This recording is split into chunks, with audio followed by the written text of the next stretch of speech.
আজকে গেছিলাম দত্তপুকুরে রাস উৎসব মেলায়। তো ফার্স্টে ঠাকুর নমস্কার করে মেলার দিকে এগেলাম।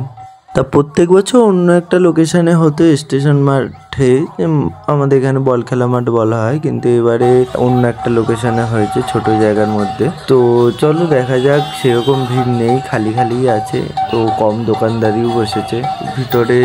এইবারে শুধু দেখছি জামা কাপড়ের দোকান, শাড়ির দোকান এইসব বেশি বসেছে।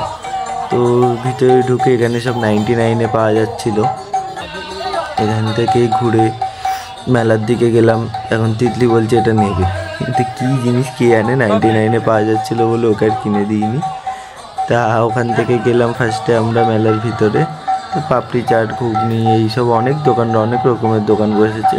তো ওখান থেকে ঘুরে এই দোকানটায় আসলাম। এই দোকানটা হরেক মাল 20 টাকা, যা নেবেন 20 টাকা সব।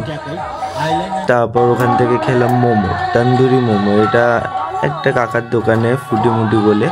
তো ওইখানে বেস্ট তন্দুরি মোমো। ওখান থেকে আবার গেলাম মেলার ভিতর। ও আবার কানের দেখলো।